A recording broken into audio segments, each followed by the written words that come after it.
Hello, Durud and Shalom. Guys, Marco Rubio just had an interview where it got a lot of views, actually. It got 1 million views.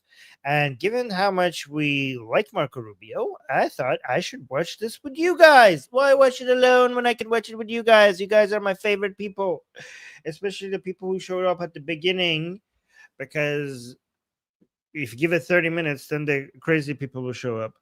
But usually the people who show up at yes, I could tell my people. It's my people in the live chat right now. My favorite people are already here. Fantastic. Let me know if you like Marco Rubio as much as I do. Yeah, exactly. Somebody's saying Rubio 2028. I hope so. Probably not gonna happen. But this is what I wish for America and the whole world. Durud and Shalom. Yes. Hi, guys. Okay, fantastic. Flying Robot Dog, Amir, Karma Shifty, Jewish Samantha, Jeremy, and yeah, okay, let's just get started. Let's just get started. All right. With a fun question. Yeah. But answer me in the chat. Do you guys like Rubio as much as I do, or is it just me? I want to start this out with a fun question because there are really serious issues involving national security, peace around the globe. Yeah. I mean, you're at the highest level of discussions, and we're going to get into a lot of the hot spots and success and all that. But I got to ask you, there's a show that's come out. It's called The Age of Disclosure. Yeah. Okay, I know everyone probably, right? Everyone asks you about it. Sure. It's Oh my god. Okay, so guys, we're starting apparently with aliens. Okay, but we're gonna get into Iran, Venezuela, and other things as well. But right now we're starting with aliens for some reason. Sure. Yeah. Okay, I know everyone probably, right? Everyone asks you about it. Sure. It's a new document. We had repeated instances of something operating in the airspace over restricted nuclear facilities. It's not ours, and presidents operate on a need-to-know basis. Yeah. Okay, that is So a couple points on it. First of all, I'm not disavowing that. It was an interview that was done almost maybe 3 or 4 years ago when I was in the Senate. Right. So it wasn't recent. The second point I would make, I was describing the allegations that people have come forward with. I have people that came forward to us. You know, some of these people were Navy pilots, admirals, generals, whatever. Oh, they would come no. forward and say that there were programs in the U.S. government that not even presidents were made aware of. So I was describing what people had said to me, not things that I have firsthand knowledge of in that regard. A little bit of selective editing, but it's okay because, you know. Oh, okay. So I was like, it seemed like in the documentary he was saying that aliens have visited us, and now he's basically saying like, "Nah, man, no." The selective editing made it seem like that. You're trying to sell a show there. But the fundamental comments, I haven't seen it, but the clips I've seen and people have shown me are fundamentally true. And that is, there are things, we know this has been documented. There have been things that fly over the airspace, restricted airspace, be it where we're conducting military exercises or the like, and everyone in the government says they're not ours.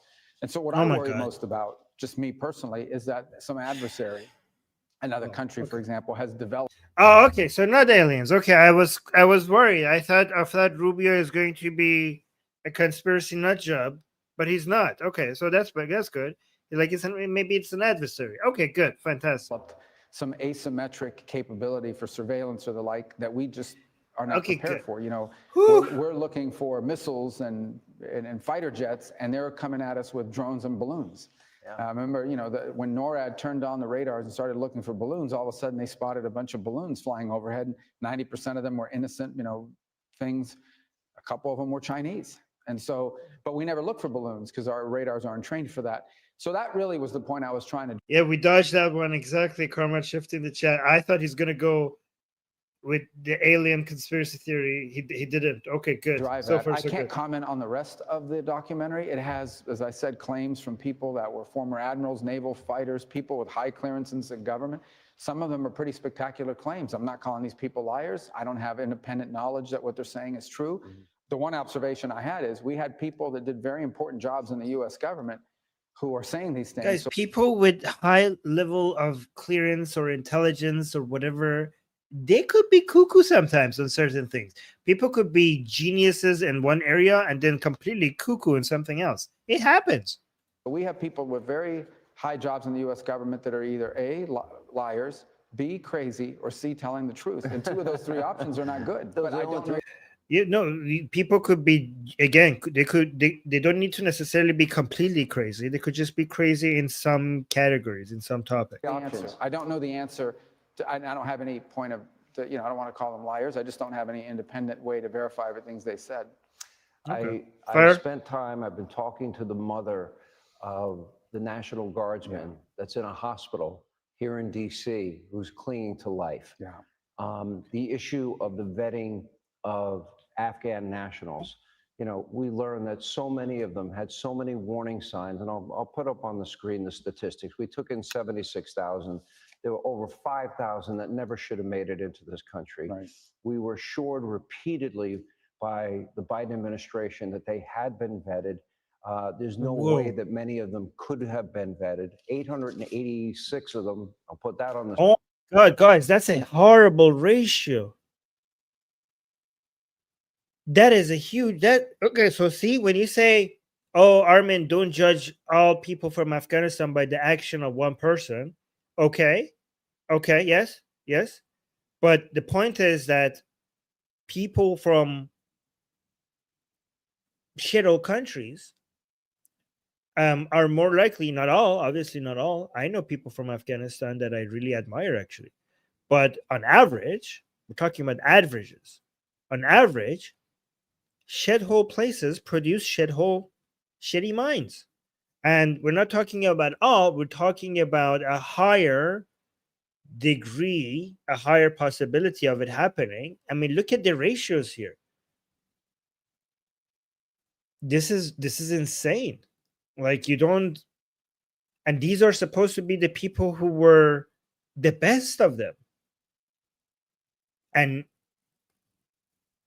almost 900 out of 76,000 are national security risks still at large. That is an insane ratio. You don't get that ratio, that high of a ratio, with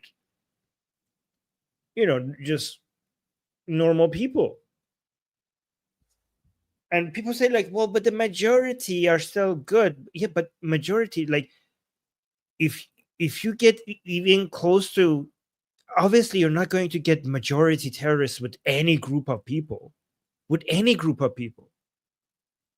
right? But if you get, instead of like 1/10 of a percent, if you get 1% of a population being risky, that's 10 times, that's 10 times more than other people, than other populations. Do you understand? You have to look at the relative risk, relative to other populations, not relative to the size of the population of themselves, but relative to other populations on a per capita basis.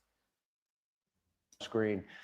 Does that make sense? Let me know if you understand that in the chat. Also are at large in the country as we speak. Right. You put a pause on this. The State Department has, the president has, Kristi Noem has spoken out. Where are we with all of this, and how dangerous is this? Well, the pause is actually, we've announced it, but in fact, we've been much more careful since we took over, with a lot of pressure on us, by the way, to let more people in. So many of them served as interpreters alongside us in Afghanistan, and so their lives were at risk. So we had a lot of pressure to begin with, but we've slowed that process down from day number one to take an extra look at people. Here's the problem with vetting people. You can't have a perfect vet no matter who that person is, for a couple reasons. The first is you can only vet information that exists, right? So it is possible that in many cases, there are things about these people you just... Guys, what's wrong with just moving them to another country? Like, I understand that you shouldn't, guys, I completely sympathize with the fact that if there are people in Afghanistan who are helping Americans, you shouldn't just leave them behind for the Taliban to come and do whatever they want with them. Because if you do that, then nobody else local will ever help you, right? Like, well, not no one else, but it's like you're standing, like other people at some point, if you just leave them there to die for helping you, then that's not going to be good for your credibility when it comes to working with the local people on the ground in other situations. I completely understand that. Well, the solution is not to bring them to America, just move them to another third world country where they're not at risk, where the Taliban doesn't rule there. Just do a deal. I'm pretty sure there's so many African countries that would love some money. I mean, it would cost a lot less. With a fraction of a cost, you could do a deal with a country that even though it's not as good as like Western countries, it's at least safer because the Taliban doesn't rule over them there. Just move them there.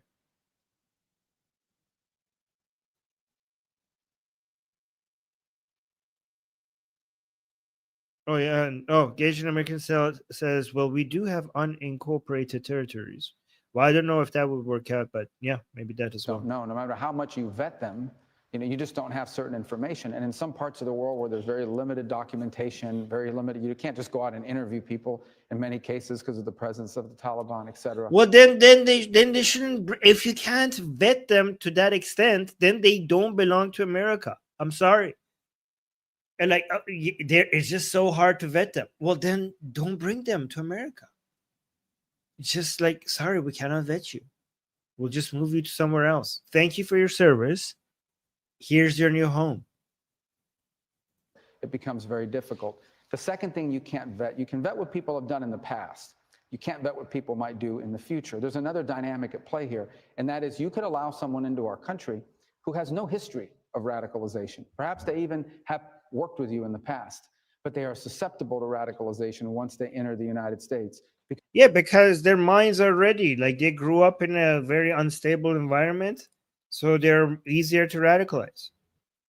I mean, guys, even childhood trauma could make you more susceptible to radicalization. So imagine if you just were raised in a war-torn country. With you in the past, but they are susceptible to radicalization once they enter the United States because they don't assimilate well, because they fall victim. Look at this idiot in the chat. He says, you think you have the right to go around displacing people from their homes? Disgusting. Well, it's not displacing if they want it. You're not doing it by force. If they want to, I'm pretty sure the idea is not like, oh, I want to stay here in Afghanistan. No. We will move you to somewhere else. Like, no, but I'm okay. No, we're going to move you to somewhere else by force. What are you talking about? We're talking about people who want to leave. Them to some of this online propaganda and efforts to radicalize people. And 2 or 3 years later, you find that they have radicalized. That is a threat. That is a real threat.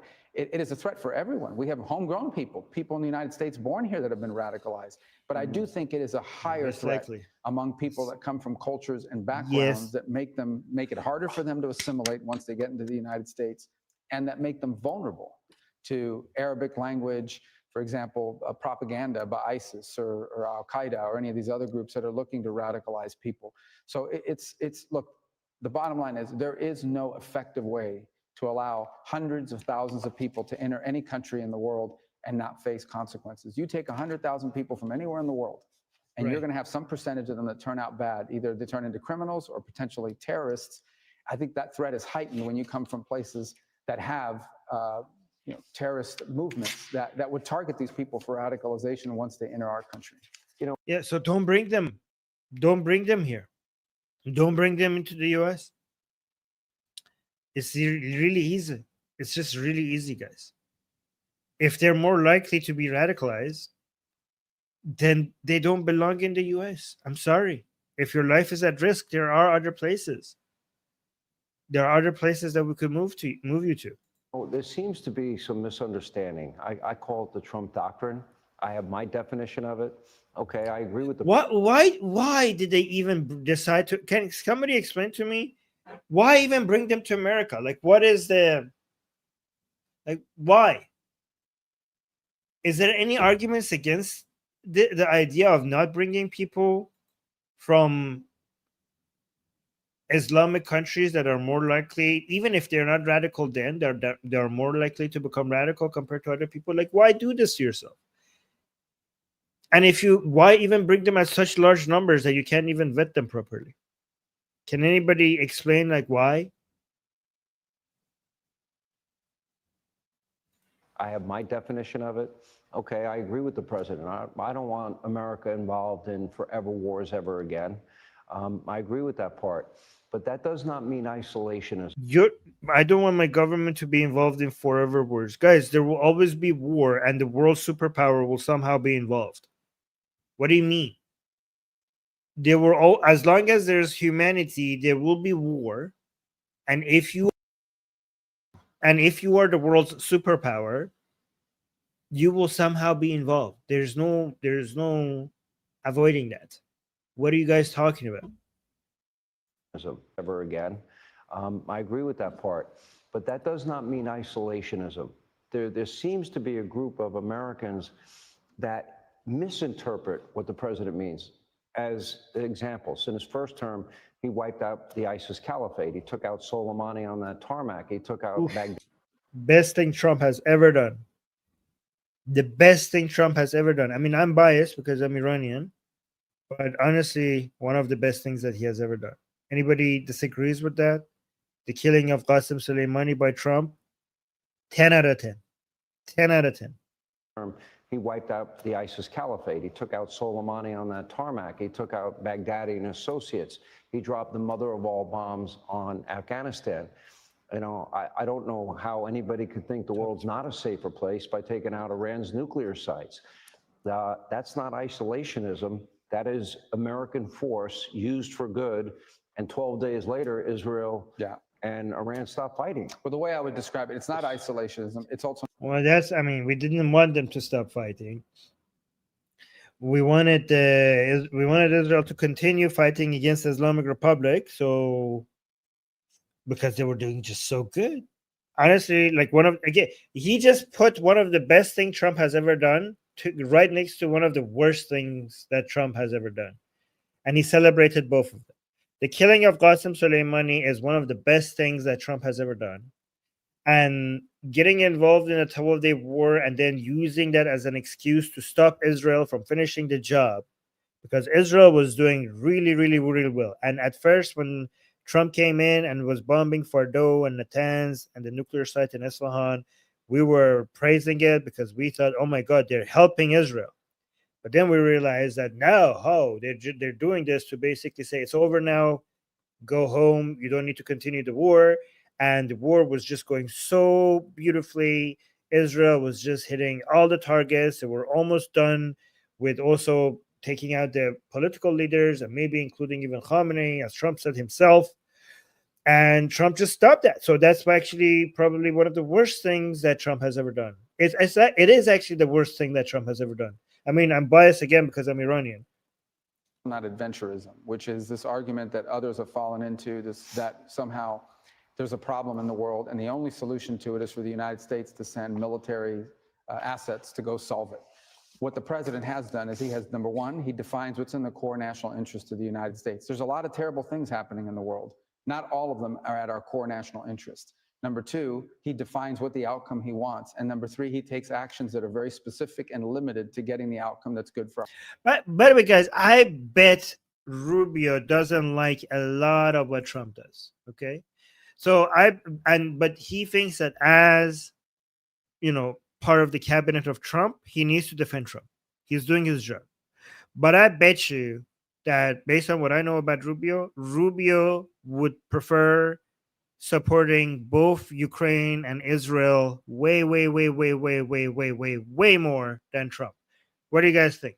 Based on what you know about Rubio, do you guys agree with that? That if he would prefer if there was both more support for Ukraine and more support for Israel? Yes? Yeah, Keisha is saying yes. That's my reading of him. Yes, Jeremy saying he loathes Trump privately.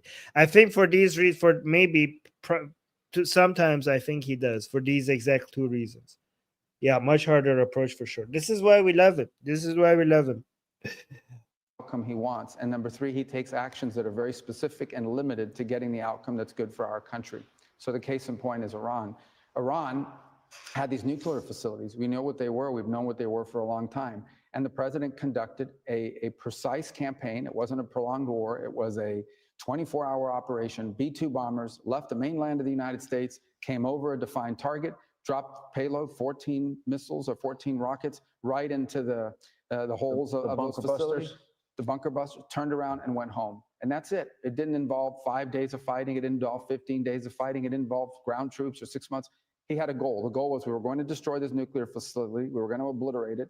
He went in, he did it, he got out, we were done, we achieved our objective. The objective was the destruction of the nuclear facility, which was achieved without entangling America in something broader than that.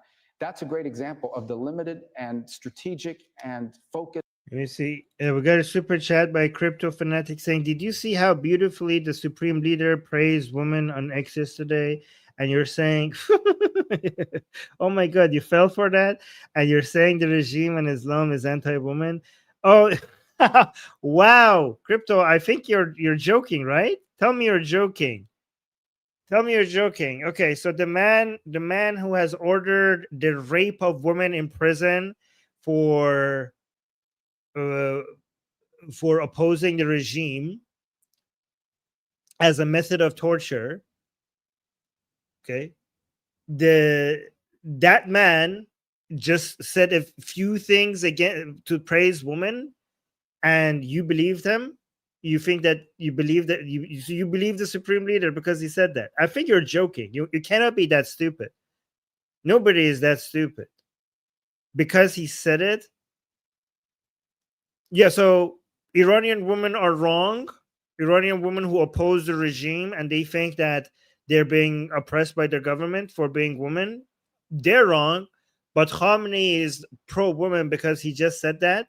There is no way that you're that stupid. You must be joking. Tell me you're joking. Please tell me in the chat that you're joking. And next time, if you're joking, put like a /s there because you're saying somebody's saying he's joking. No, because he has had other views that were kind of crazy. So I don't know. Tell me you're joking in the chat. He's not saying. No. I don't know if this is the same guy, but this guy has some crazy views, if I'm not mistaken, with someone else. But yeah, Islam is also pro-woman. Yeah, sure. Read the Quran. You could actually take them as sex slaves in battle, even if they have a husband. Or he's not commenting at all. I think he was serious, guys.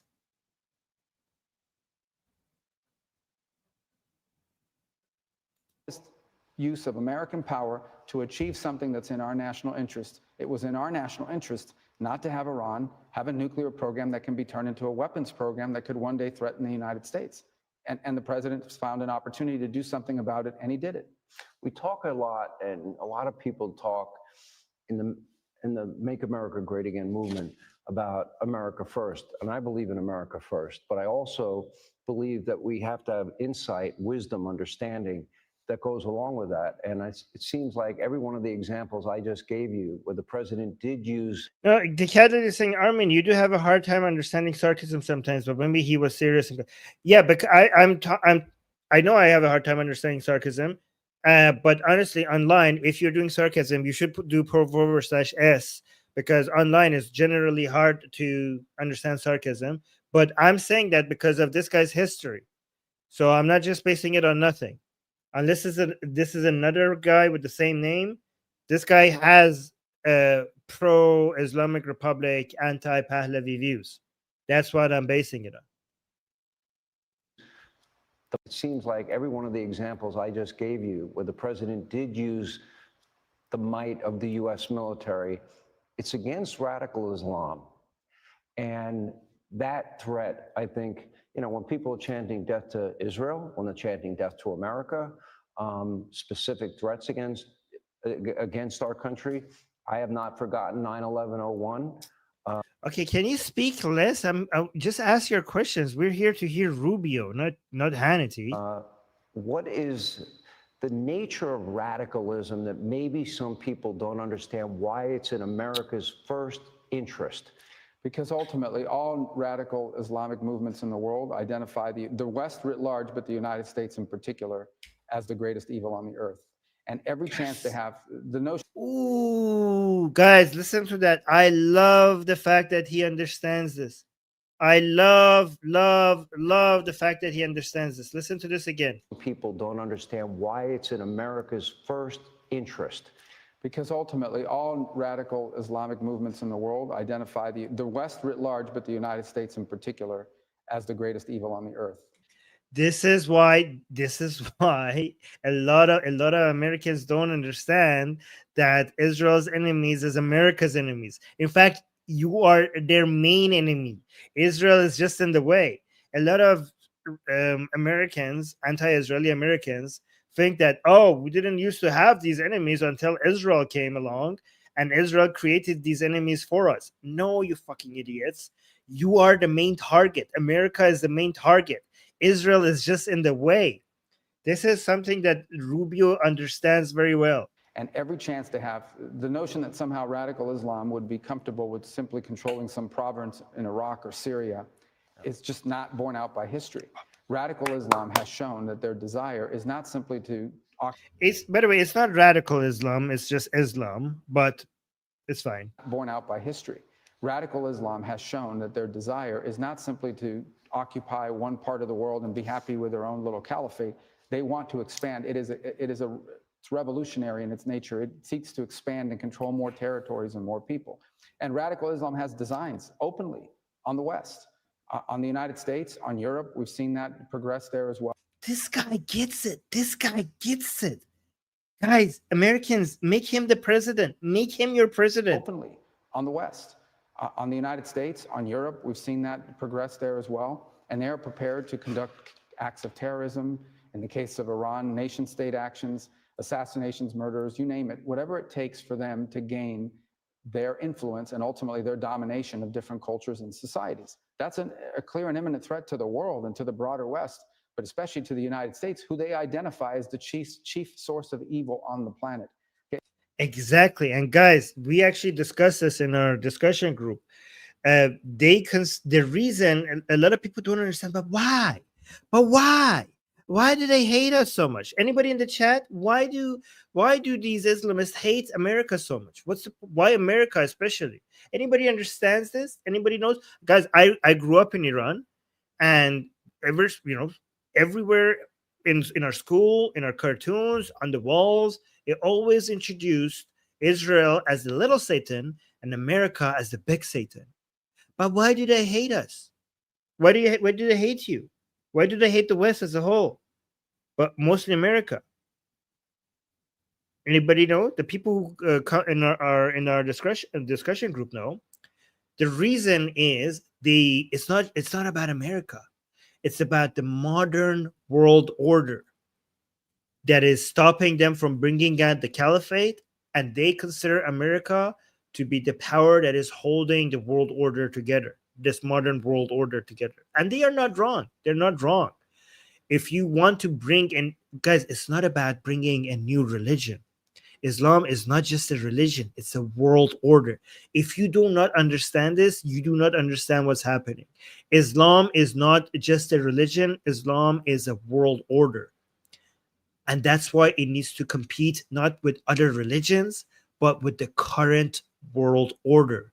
And the current world order is being maintained by America's military. So to succeed, they need to bring down America. That's the objective. Once you understand that, you will be able to make sense of everything they do.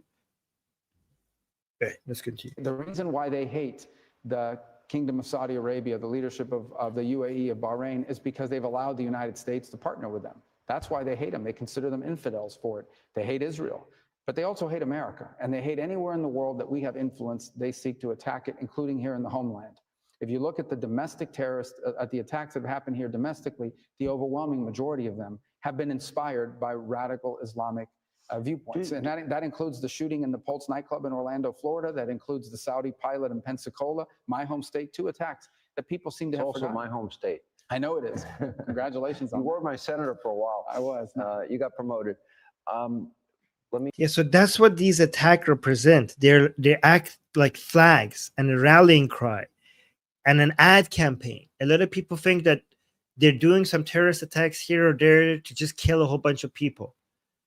But that's not what they're doing. It's not about killing a few people in this club or that, a lot of people over in there. It's about announcing a war and trying to unite the Ummah, the Muslim community worldwide, to get involved in a jihad against the West. So that's how you should look at every single terrorist attack, because it will make more sense to you why they're doing it. It's not about just killing those people on that bus or in that school or in that concert. It's not that. It's a call to action. It's announcement of their presence and their willingness to wage war against the West. and showing other Muslims that we exist and we're here and you need to join our cause. Every single terrorist attack is an advertising campaign. It's a call to action. That's how you should see it against the West. Yeah, exactly. It's very symbolic. Congratulations You on were my senator for a while. I was. You got promoted. Let me move to Venezuela if I can, then we'll go to Ukraine. In Venezuela, it seems like America is showing its military presence. We've been taking out narco-terrorists. Conflict about, and Pete Hegseth, the Secretary of War, addressed this earlier today in terms of the chain of command and taking out the right decision to take out these boats that are bringing drugs into our country that are killing Americans. Maduro's been basically told by the president to get out. Are we on the verge of a possible conflict here? No, so there are a couple things that I would say about it. The first is what the president has authorized is a counter-drug mission in the region. The fact that Maduro is upset about it tells you that drugs are coming out of Venezuela. If you look at these boats, the Maduro regime is... I don't believe that. Do you guys believe that? I mean, it is. I mean, I'm glad that drugs are being stopped from being shipped to the US, but that's always a good thing. And it's a good reason to do this. But I think this is about regime change, and I welcome regime change in Venezuela if it's done properly, because you could actually screw it up after, as regime change in Venezuela, it's easy peasy for America. It could be done like that. The difficult part is how to control what comes after, because that's difficult. And if you do, that's what you maintaining order after regime change, that is really, really hard, even for America. So do you guys buy that this is just about drugs? I don't buy that this is just about drugs. I believe that this is about US's control over the continent as a whole, and like some dominance over the continent, especially the energy are there. And I think, and I welcome it. I welcome regime change in Venezuela. Again, if done properly, which is really hard to do. So I don't know if they when they make it all about drugs, I don't buy it. Do you guys buy it? Tells you that drugs are coming out of Venezuela. If you look at these boats, the Maduro regime is not a legitimate government. What it is it's a transshipment organization. It allows cocaine and other drugs that are produced in Colombia to be trafficked through Venezuelan territory, and with the cooperation of elements of the regime, are allowed to sail out on airplanes and leave Venezuela on airplanes and ships headed towards the United States. So they openly cooperate with the drug dealers. In addition to that, the Venezuelan regime is a source of instability in the entire region. Over 8 million Venezuelans have flooded into neighboring countries as a result of the regime's activities within their own country, including into the United States. They also happen to be the foothold of Iran. That's not spoken about enough. Iran, it's IRGC. Yeah, I mean, honestly, well, not Iran, the Islamic Republic, that alone should be reason enough for regime change in Venezuela. The fact that America's enemy, the Islamic Republic, gets to use Venezuela as a place of operation for their terroristic agenda so close to America should not be tolerated. That should not be tolerated by America. I mean, if the world made sense, United States just would have to only just mention that, and Americans should be like, oh yeah, we should stop that. The fact that the people who want to turn the White House into a Hosseiniya and take over America at some point are operating this close to your borders, you should never tolerate that. America should never tolerate that. Anybody in your neighborhood that fucks around like that, they need to find out. The only response to that should be regime change. They also happen to be the foothold of Iran. That's not spoken about enough. Iran, its IRGC, and even Hezbollah has a presence in South America, and one of their anchor presence, especially for the Iranians, is inside of... By the way, I debated an Iranian mullah whose job was to spread Shia Islam in South America. I debated one of them in Clubhouse. Presence in South America, and one of their anchor presence, especially for the Iranians... In Persian, by the way. Hezbollah has a presence in South America, And one of their anchor presence, especially for the Iranians, is inside of Venezuela. So we just finished talking about Iran and the hostility it has towards the United States. Where they have planted their flag in our hemisphere is on Venezuelan territory with a full and open cooperation of that regime. So the fact that Maduro feels threatened by the presence of U.S. assets in the region in a counter-drug mission, it proves that he's into the drug business. And by the way, it's not me saying it. I'm not just making this up. This was an indictment that came out of the Southern District of New York back in 2020, an indictment. It was undisputed until the president decided to do something about it. No one disputed that Maduro was in the drug trafficking business. No one. Yeah. Now that he's doing something about it, you have all these people on the left and others that are coming out saying, well, it's not true and it hasn't been proven. We have an indictment by a grand jury, not by politicians, by a grand jury in the Southern District of New York that indicted him and a bunch of people in the regime. So that's what's important to point out here. Now, all that being said, I also, it's interesting. I wonder if he's going to talk about Hexit doing the double tapping on the boats.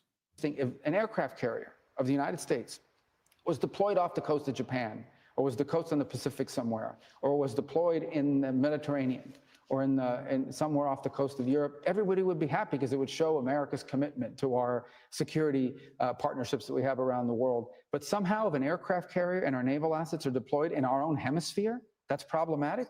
I would say that if you're focused on America and America first, you start with your own hemisphere where we live. What happened? Oh God, the Monroe Doctrine confirmed in the White House. Guys, I don't know, because every time they say that the White House is now following the Monroe Doctrine, I thought these are speculation. But isn't this a confirmation that the cabinet somewhat believes in the Monroe Doctrine? Did you hear that? Did you guys hear that? Isn't that a confirmation of that? You're like, oh, this is our hemisphere. We should be even more involved. We should even welcome more. Yeah, this is a confirmation of the Monroe Doctrine, isn't it? To some extent, but guys, the idea is that Trump apparently and his cabinet are focusing more on America as a continent, their neighborhood, rather than other places. They want to be less involved with Ukraine, less involved with Taiwan. They would just support their allies by selling their weapons. When it comes to Taiwan, we will just support Japan and, I don't know, South Korea and Vietnam and Philippines. When it comes to Ukraine, we're trying to get out of that. We don't want to support Ukraine. We will keep selling weapons to European countries, and they could support Ukraine if they want themselves. When it comes to the Middle East, we're trying to come up with the Abrahamic Accords. We're trying to get Saudi Arabia and Israel to just take control of that area themselves so that we could get the fuck out of here. And we just want to be out of the Middle East. We want to be out of the Pacific, and we want to be out of Eastern Europe. You guys could handle that yourselves. Europe, you got Ukraine. We're out of here. I don't know, Japan and other people, you guys could handle Taiwan. We're out of here. And Israel and Saudi Arabia, you guys better get along and handle this area because we're out of here, because we want to control, we want to exert our influence in our continent, in our neighborhood. We believe that China is a world power, so of course they want to do what world powers do. They want to exert their influence. Maybe they should even get to. Maybe they should get to, because they're just so big. And Russia is a world power. Of course, they're going to try to expand and exert their influence in the region, because that's what world powers do. As long as they do it in their own area, we don't mind. Just don't come to our area where we want to exert our influence. We want Venezuela. We want Panama. We want Greenland. We want Canada.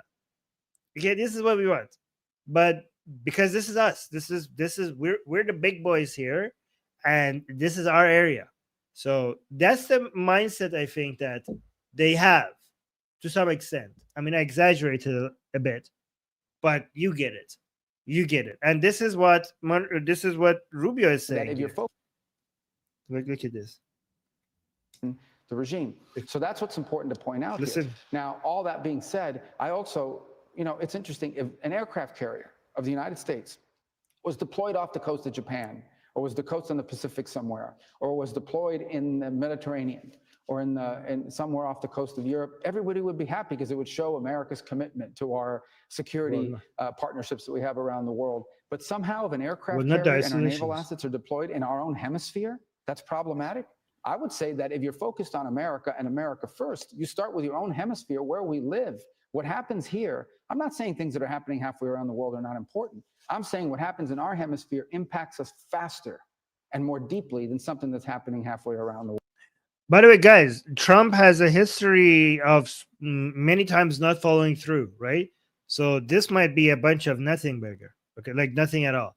Like he makes a whole big deal of something, and then all of a sudden nothing happens. So this might be one of those situations. I mean, sometimes all of a sudden he does follow through, but sometimes he just doesn't. Okay, so just be mindful that maybe nothing happens in Venezuela. Let me ask similar questions. Do you think, especially with the drought issue that Iran is dealing with, and Maduro basically being told, pretty much being told by the president to get out, you know, are we possibly on the verge of looking at regime change in both countries? Well, look, at the end of the day, we're Maduro, and his problem basically is that this is a guy, if you wanted to make a deal with him, I don't know how you do. He's broken every deal he's ever made. Now, that doesn't mean you shouldn't try. If you can work out a way that, you know, you can bring stability to the hemisphere, you can make Venezuela help be a country that isn't the base for Iranian influence against and activities against the United States. You could have a Venezuela that didn't traffic in drugs and didn't send people to our country like Tren de Agua gang members and the like. That would be great. The problem is Maduro has made 5 deals with different parties over the last 10 years and has broken every single one of them. The Biden administration made a deal with Maduro. Yeah, well, so does the Islamic Republic. These people should not be dealt with. I will respond to the super chat soon. But these are leaders, these are regimes that you should not be doing negotiations with, because negotiations is just a way for them to buy time. They don't abide by the terms of the deal. They just make you delay. This is why regime change in Venezuela and in Iran makes sense. Both of them make sense. Because if you're like, oh, let's give diplomacy a chance. Well, they have, and they just never work. With these type of people, it never works. It's only a method for them to just buy time. Oh, let me see the super chat. Guys, see, I told you so. Look at this. Crypto Fanatic is saying, also, as Fuentes said, so he agrees with Fuentes, the Islamic Republic is the only one defending humanity against total Jewish enslavement. All right, so guys, did you see? I told you this guy doesn't do satire. He's actually retarded. Well, I mean, he's a Jew hater. See, I told you guys. I told you. I remember this guy. So, so you agree with an actual Nazi, and you're lecturing us here about humanity. You agree with Fuentes, who celebrates Hitler, and you're talking about defending humanity?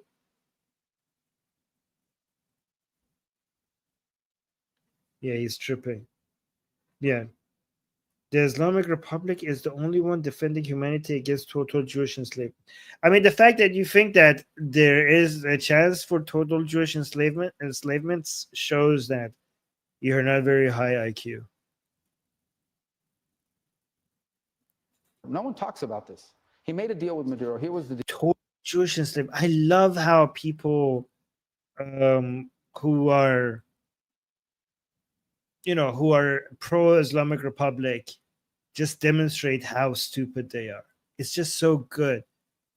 Like that they are, you have to be, I know you're probably, I think he's probably, I don't know, an Iranian, as a regime supporting Iranian, I think. But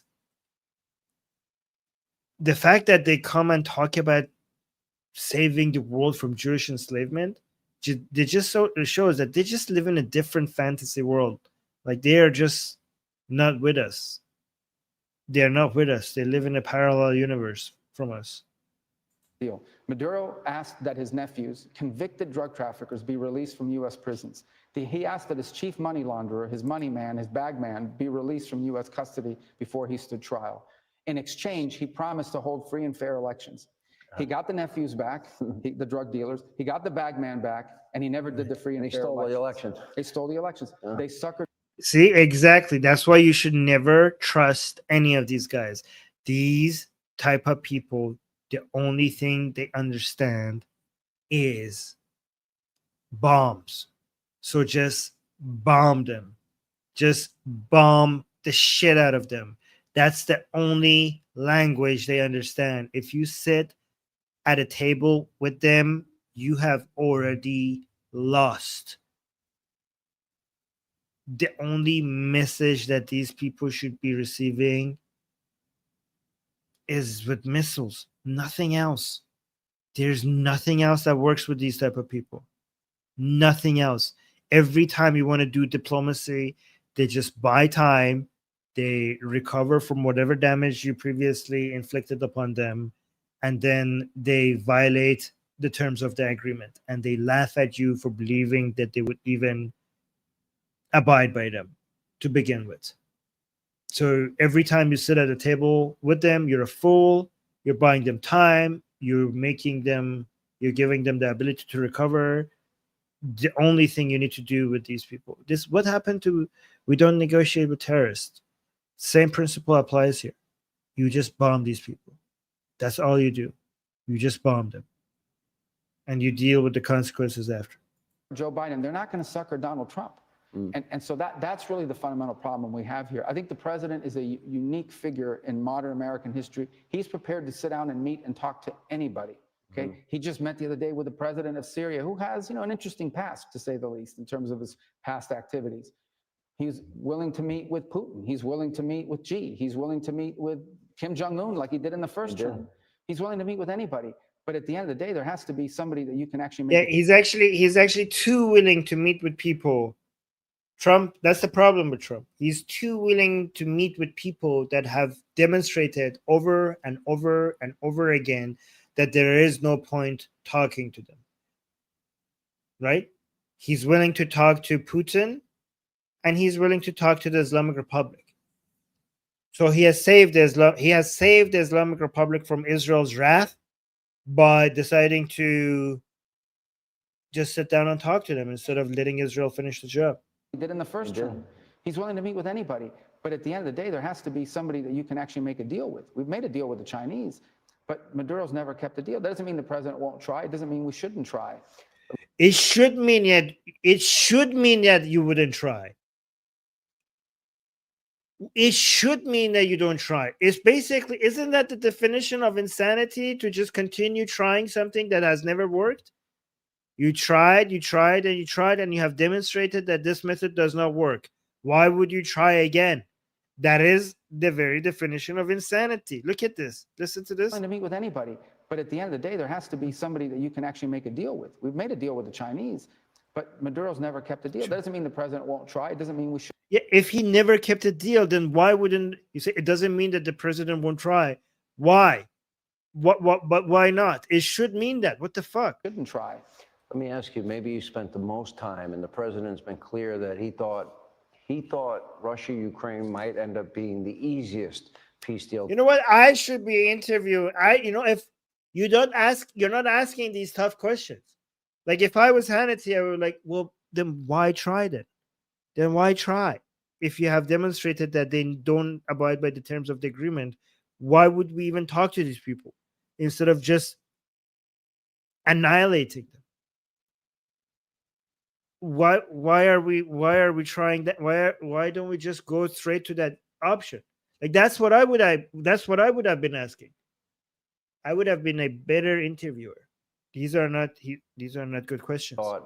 He thought Russia-Ukraine might end up being the easiest peace deal to make. He said it ended up being the hardest. It is the hardest. Your recent comments show some optimism, and you recently said you had the most productive, meaningful meetings that you've had. So somebody's saying war is diplomacy if talks fail. By the way, Iran will rise. Okay, no, it's not. War is not diplomacy if talks fails. War is politics. That's what they say. War is politics by other means. Okay. It's not diplomacy by other means. Is it diplomacy by? Oh, is that the phrase, or is it politics by other means? War is oh no, it's actually, you're right. That's the phrase. War is diplomacy by other means. Yeah, that's a famous quote by Karl von Clausewitz. Clausewitz? Clausewitz. I don't know how to pronounce his name. Yeah, but it's a famous phrase. Yeah, but you know what I mean. I know war is diplomacy by other means. I know that, but when we in common language, when we say diplomacy, we're not talking about war. But I get your point. That your goal is for a prosperous future for Ukraine, and your goal is to never have war again. Yeah. There's no other way to really explain it. It's clear that President Zelensky at this point is ready to make peace. The more difficult party, as an outsider looking in, you can correct me if I'm wrong, seems to have been Vladimir Putin. Where are we in the process for you to make, for you to seem more optimistic than I've heard you publicly before? Well, first of all, I'll say, in terms of the president saying it's the easiest conflict, I think what he's really saying is it's the most illogical war. It's the one you logically. No, okay. I know, Rubio. I know you're part of his cabinet, so you have to kind of try to defend him, but that's not what he meant. He meant that it's easy to end this war, and it wasn't easy. It wasn't easy because Putin has set his mind on recapturing every area that belonged to the Soviet Union at some point. Okay, that's his life mission, to bring back the Russian Empire, and that's why it was never easy like Trump thought it was. You know that, I know that, other people know that. Trump seemed to not have known that. He knows that now, but that's not what he meant. We know that. For you to seem more optimistic than I've heard you publicly before. Well, first of all, I'll say, in terms of the president saying it's the easiest conflict, I think what he's really saying is it's the most illogical war. It's the one you logically would conclude you should end, because no one's really winning that war in traditional sense of winning. The Russians are 7,000. I mean, the Russians are kind of winning thanks to Trump, to be fair. You're giving them everything they asked for and more. 1,000 Russian soldiers are being killed a week.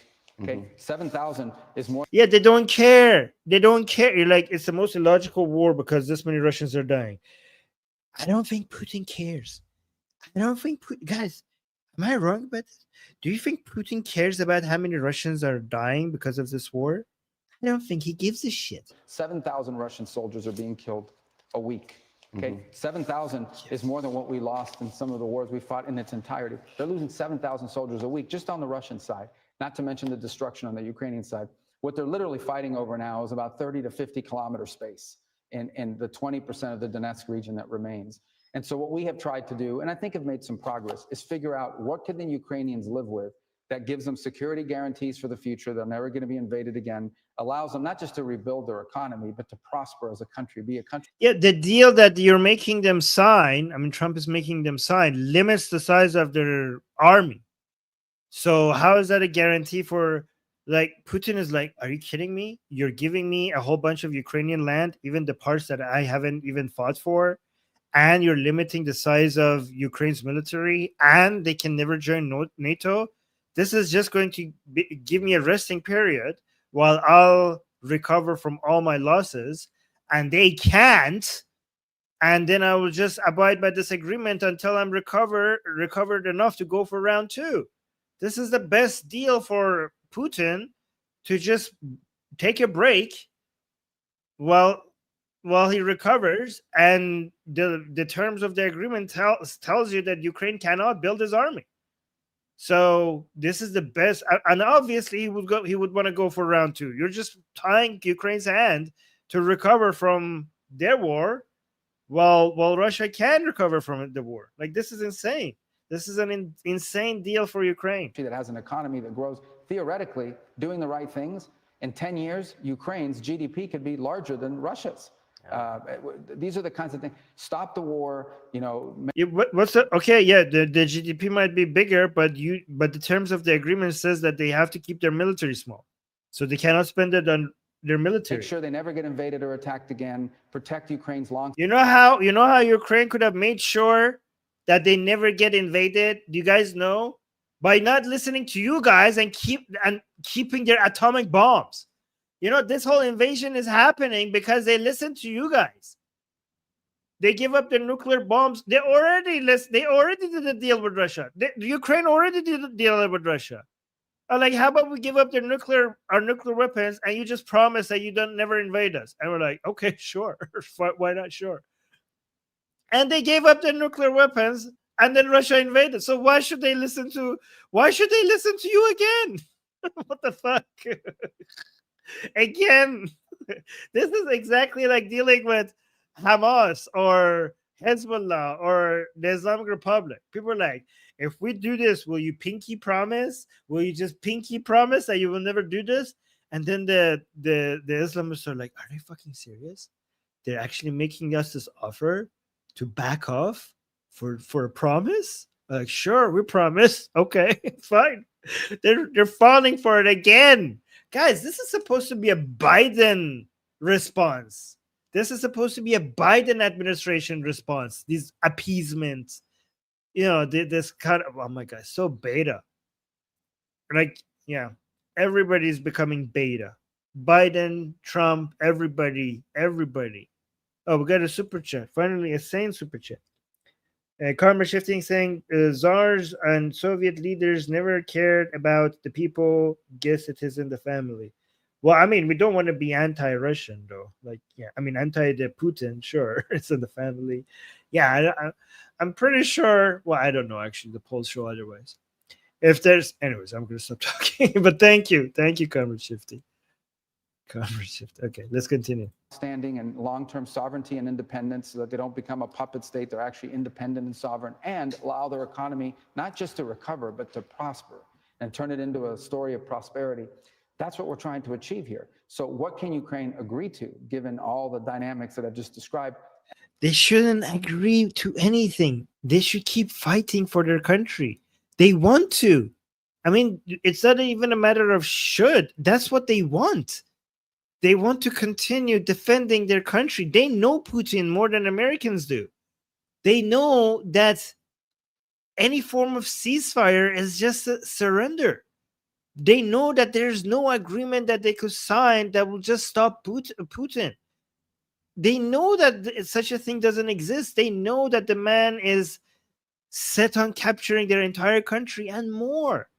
Guys, Putin wants to go do so much more than Ukraine. I mean, he wants to go for Poland. He even wants to attack Germany at some point. I mean, ask the German government. Look at what they're doing right now. They're based on their analysis. Putin wants to go and capture a whole part of Europe. So, it's just like defending Israel is defending the world. Defending Ukraine is also defending the world. Well, it's mostly defending Europe, because at least Putin just wants Eastern Europe. He doesn't want to invade the entire world. So defending Ukraine is defending the entirety of Europe, not just Ukraine. And defending Israel is defending the entirety of the world, because the enemies of Israel want to basically capture the entire planet. Oh, let me see. Comrade Shifting saying Russian people wish that Putin disappear. Yes, true. And I've met some of those. Yes. So by the way, defending Ukraine is defending Europe. Defending Taiwan is defending the Pacific. Is defending all of the countries around that area. But defending Israel is defending the entire planet. It's defending the world.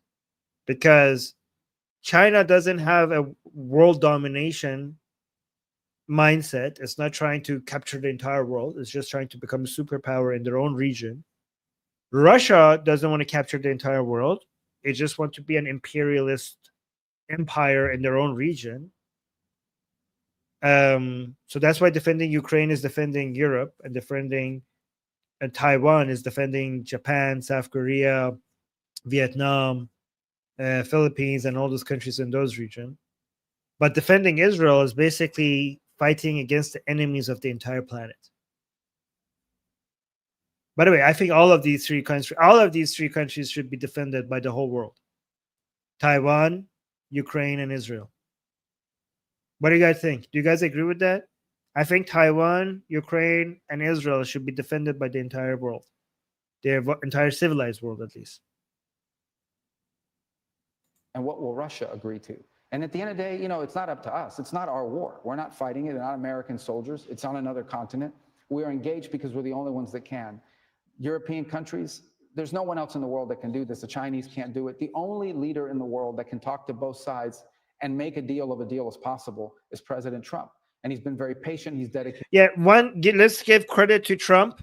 I keep defending Trump and criticizing Trump. Okay, one good thing that Trump has done, one of the other good things that Trump has done, is he has pushed Europe to not rely so much on America. I mean, it's so late and it's so slow, but Europe is finally waking up. As Europe's military is waking up. It's still so pathetically weak compared to where it should have been if they weren't this reliant on America. Guys, like, you guys know that, like, you guys agree that NATO is nothing without America. NATO is almost nothing without America. And the fact that Russia is such a threat to Europe, and they within an economy, Europe's economy is so much bigger than Russia. So much bigger than Russia. But they haven't spent that economy on their defense, because they just relied on America. So Europe, with their giant economy, is helpless, and it needs Daddy America to come and save it. And that's pathetic. This is why, like, America doesn't have free healthcare. America doesn't have free education. Well, you motherfuckers have it because you weren't spending your money on defending yourself. And now that America wants to just focus on their own continent, you guys are like, oopsie. And by the way, you know how Europe got fucked?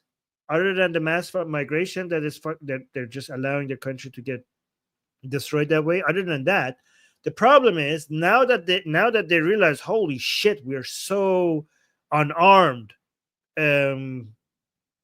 compared, towards this threat that is coming at us at some point. I mean, their own analysis suggests that Russia is one day going to really attack at some point. I don't know if their analysis is correct or not, but that's what they're thinking, right? But they're so unprepared. And here's the thing. They have made their people addicted to welfare. So they cannot be like, oopsie, guys, we have to actually take a whole bunch of these things away from you because we've been spending money on the wrong stuff. We should have spent more money on actually trying to maintain our civilization here. We've been just giving you free shit. So we're just going to take that away from you. And now we're just going to actually increase the size of our military instead. You think people in Germany and France are just going to be like, oh, okay, I guess go ahead. They will burn their government buildings to the ground. They have been so addicted to what the government hands out to them that it's just so hard to take it away. It's impossible to take it away. So I don't know what Europe is going to do about that. It's actually, they're kind of stuck between a rock and a hard place. We'll see. Now, like, America doesn't have free healthcare. America doesn't have free education. Well, America has an army that could defend against threats 7 times bigger than the threat that you're dealing with. So, at the end of the day, that is more important. A lot of time to it. A lot of the top people in his administration have been involved in this. We are trying to see if we can bridge the divide between both sides. To do that, we have to talk to both sides. We have some irrational people involved in this issue. Okay, people who believe that we should only talk to the Ukrainian side and not talk to the Russians at all. You can't end a war between Russia and Ukraine without talking to Russia. Right. But you also have to take into account the Ukrainian position. They've been very brave. But what? Okay, but what? Again, I know these are not his views. I know that this is probably Trump's views that he has to defend. But why talk to people that just use talking to buy time? Just talk to them in the battlefield. You don't need to talk to them at a table. Just talk to them just humiliate them, crush them, defeat them. I mean, I get it. It's not your battle, but it is. Anyways, that's another topic. how they fought. But we think that now is the ideal time for both sides to end the war. And if there's a way to bridge the divide between the two. And you can't end wars by telling people who are set on continuing to war to just stop it. Just stop. Like, guys, this is Putin wants to bring back the Russian Empire. Okay, so if that's his mission, and the Islamic Republic wants to destroy the world order, right? So, like, if you say, like, we should talk to them and ask them to stop the war, but this comes with an assumption that they don't want war. Like, guys, look at the cost that you're paying for this deadly war. Yeah, that's not a cost to them. Both the Islamic Republic and Putin don't see the death of civilians as a cost. So why would you talk, like, why would you sit at a table with them and demonstrate the cost to them? I mean, do you think they already didn't know that? Like, what are you showing them that makes them like, oh yeah, we should stop fighting? I'm glad that you told us this. Like, okay. Like, no, you just if you want to end wars, you destroy the people who start wars. You don't talk to people who start wars. You don't negotiate with people who start wars, because negotiating with people who start wars requires giving them something to appease them, to make them agree with you. And if you have to give them anything to agree with you, then you are rewarding them for starting the war to begin with. That's why the only solution to end wars is to punish the people who started. That's how you end wars.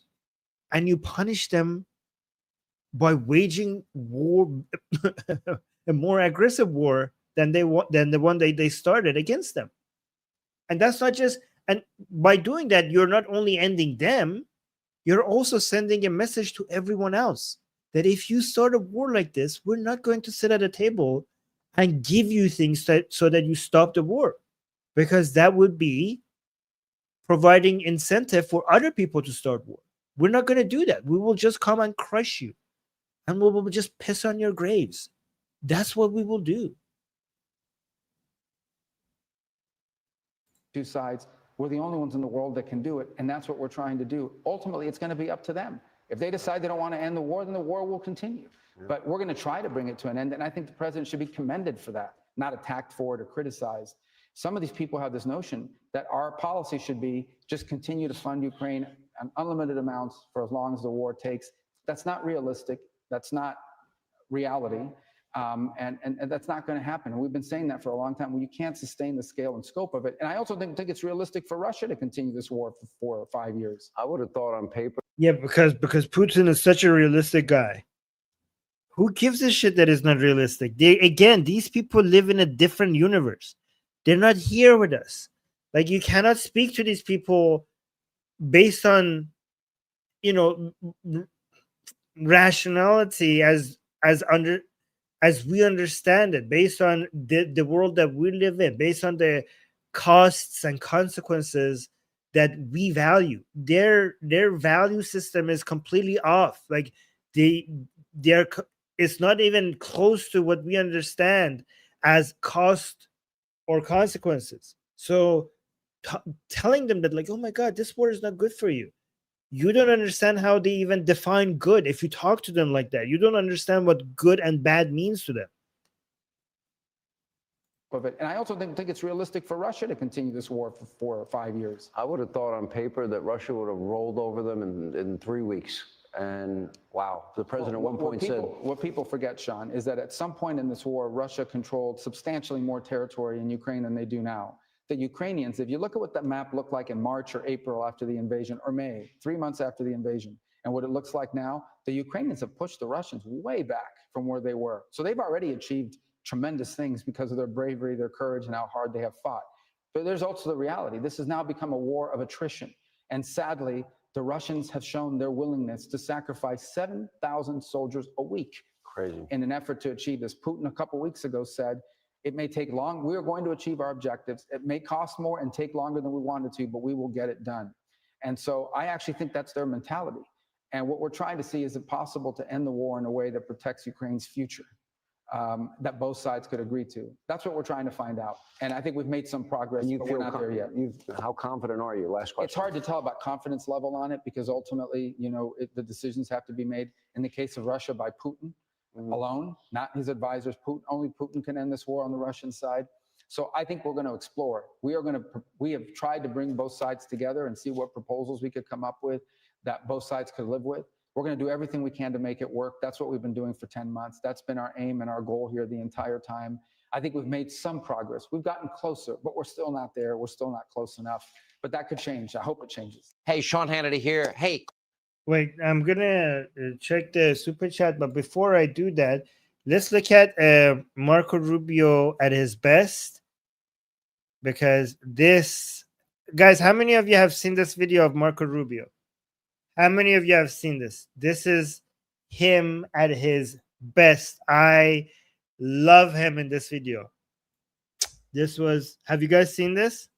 This lady in pink is pro-Palestinian, so-called Palestinian activists, and they're confronting Marco Rubio about what's happening in Gaza and stopping the war in Gaza. So let's watch this. This is beautiful.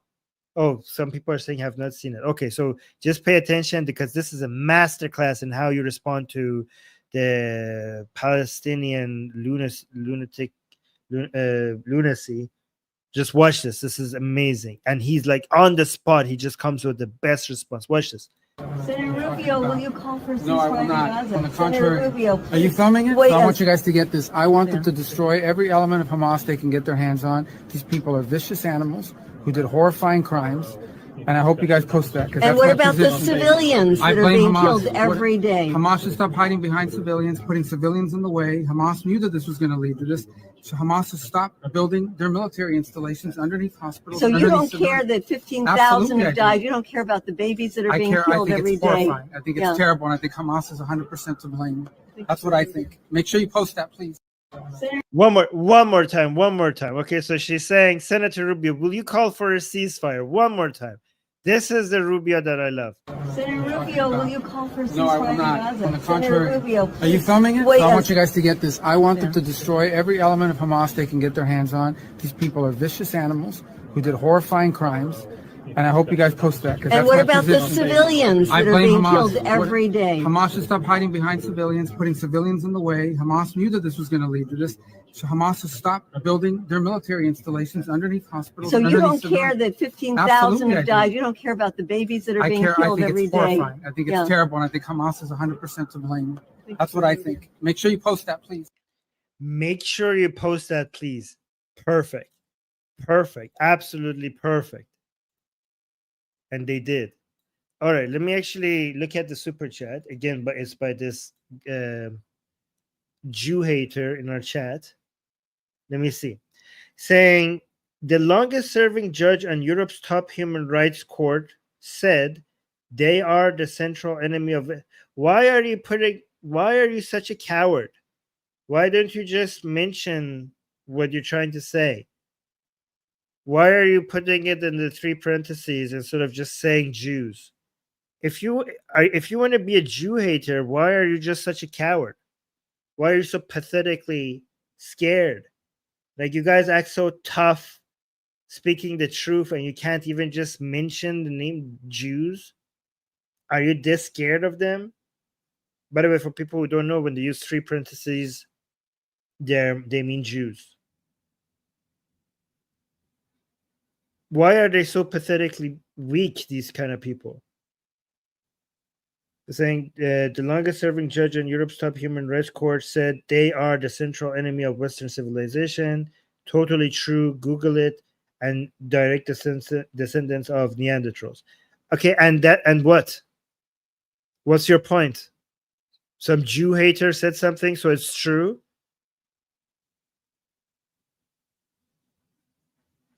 Because a Jew hater make an anti-Jewish comment, So it's true. That's your point.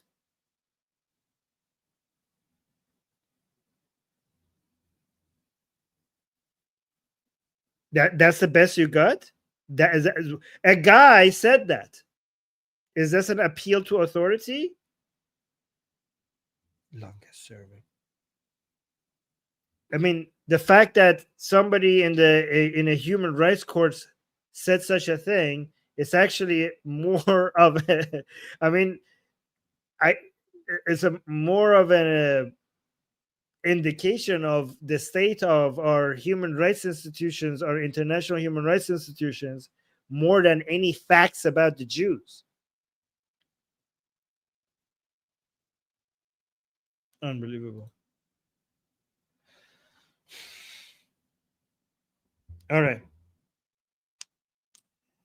And by the way, thank you for the super chats. I make sure that I spend every single cent of it defending Israel. Okay, guys, we have a group discussion that we are going to be talking in it, and we're going to have a group call in it in about 40 minutes. So I put the link in the chat. The link is also in the description. So just come in our group call. We have a free live group call in our discussion group. Starts in about 40 minutes, and it's free. And everybody gets to open their mic and speak, or you could just listen. And I'm going to be there. A lot of people here in the chat are going to be there. So come if you disagree. Come tell us why we're wrong. If you agree, or we could just talk about it. The topics are politics related, global politics related in our discussion group. So you could join as well. Again, it's free. So yeah, the link is in the chat, and the link is also in the description. So I'm going to go just get ready for that group call. All right. Okay. Excellent, guys. Oh, the Dajjal is coming. Gabs is coming. Cat Lady is coming. Keisha is coming. And guys, we're now going to have those every day at this time. Like whatever your time is, 40 minutes from now, is going to be our group call. So every day at this time, around this time, we're going to have a group call in our discussion group about global politics. So there you go. And guys, because many of the people in the group are Jews, they're probably going to have a group call on Christmas as well. Okay. So we're not going to be down on Christmas. Okay. Because a lot of them are Israelis and Jews. So no need to not have a group call, because I bet you a lot of you are not even celebrating Christmas. Okay. Are you? Let me know. Okay.